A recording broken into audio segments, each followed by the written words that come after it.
All right, let's talk about rights and justice. Now, these words get thrown around a lot, but they're not just some abstract ideas for dusty textbooks.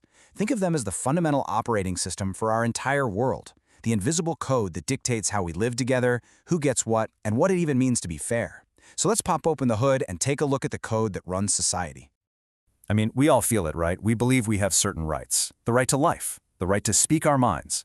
But have you ever really stopped and asked yourself, what even is a right? Is it a thing you can hold? Where does it come from? What gives it its power? That's the big mystery we're going to try and solve today. So, here's the game plan. First, we're going to go right back to the source code. Where do rights even come from? Then, we'll get into the mechanics of how they actually work. After that, we're going to zoom out to the massive challenge of building a fair society and see what happens when things go wrong. And finally, we'll tie it all together and see why this stuff matters so much in our own lives. Okay, Section 1. Where do rights come from? It seems like such a simple question, but the answer? Well, it's pretty complex. To really get what a right is, you got to trace it all the way back to its roots. Right off the bat, we have to understand this crucial split.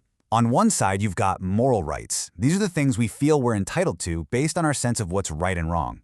But on the other side, you've got legal rights, and these are the ones that are actually written down in law and enforced by the government. So you might deeply believe in a moral right to something, but it's the legal right that has real-world teeth. So, why do we even bother with legal rights at all? Well, one of the most powerful explanations is something called the social contract theory. The basic idea is it's a grand bargain. We all agree to give up a little slice of our total, absolute freedom, and in return, we create a government whose main job is to protect our most important rights from being trampled on by other people. The philosopher Thomas Hobbes had let's just say, a pretty dark view of what a world without this deal would look like. He called it the state of nature, a free-for-all, where everyone just looks out for number one. And the result? Total chaos. His famous line says it all. The whole point of government is to save us from a life that is solitary, poor, nasty, brutish, and short. Yikes. But not everyone was so pessimistic. John Locke came along and had a different take. He thought that even without governments, we have a natural moral duty to respect each other's rights. So for Locke, the social contract isn't about escaping a nightmare. It's more about setting up a formal system to better protect the respect we already owe each other. Okay, so we've got a theory for why rights exist. But that just leads to the next big question. How do they actually work? Let's dive into the nuts and bolts, the mechanics that make a right, well, a right.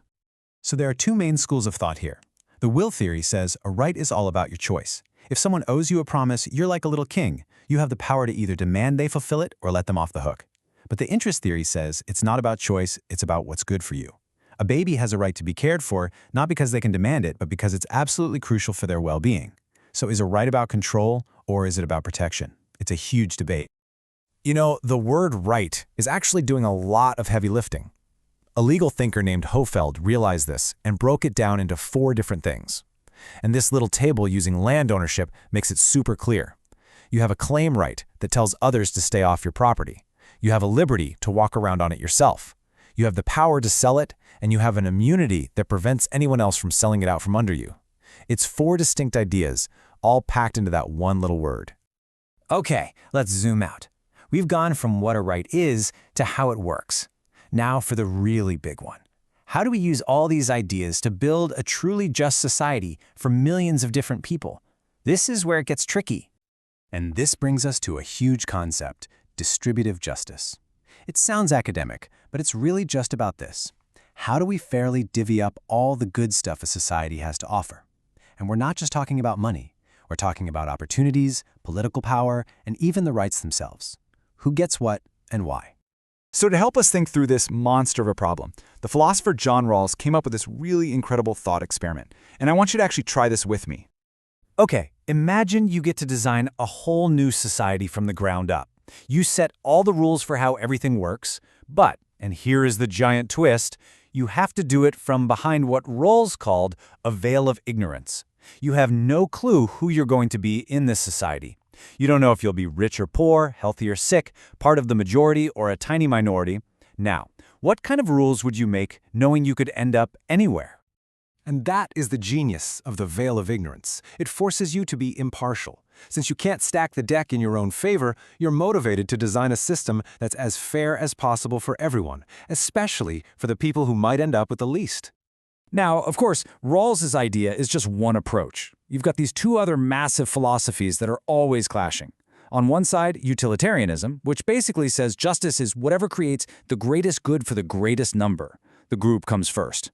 On the other side, you've got libertarianism, which says justice is all about protecting individual rights, especially property rights. For them, the best society is one with the smallest government possible.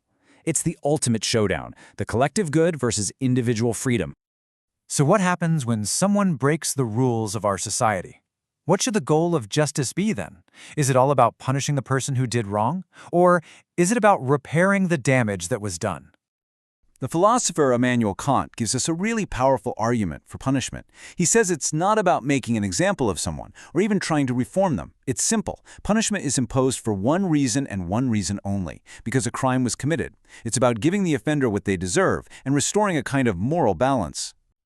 But then, here's a totally different way of looking at it from Howard Zier, who's a huge figure in restorative justice. He says a crime isn't some abstract debt to the state that needs to be paid back with suffering. It's a wound. And justice, then, is a process of bringing people together to figure out how to heal that wound. And this slide really nails the difference. Retributive justice is backward-looking. It asks, what does the law say they deserve for what they did? It's all about the past. Restorative justice, on the other hand, is forward-looking. It asks, what do we need to do to make things right and move on? It's all about building a better future. But whether the goal is payback or repair, there's another super important piece to this puzzle: procedural justice. It turns out people are way more likely to accept a legal outcome, even when they hate, if they feel the process was fair. Did they get a chance to tell their side of the story? Was the judge impartial? Were they treated with basic dignity and respect? Sometimes, how you get to the decision is even more important than the decision itself. So, wow, we have covered some seriously deep territory here. Let's pull it all back down to earth and talk about why any of this philosophy actually matters in our day-to-day lives. Because look, these ideas might seem abstract, but they are the hidden blueprints for our entire society. Every single time you hear politicians arguing about taxes or criminal justice reform or healthcare, what you're really hearing is a clash between these deep-seated ideas of justice. They're battling it out in real time all around us. And that leaves us with this final thought. Should we think of rights and justice as a finished program, a fixed code that was handed down to us, and we just have to run it? Or is it maybe more like open source software, something that's never really finished, something that requires all of us to constantly participate, to find the bugs, and to keep working to make it better? The answer to that question really defines the kind of society we all want to build together.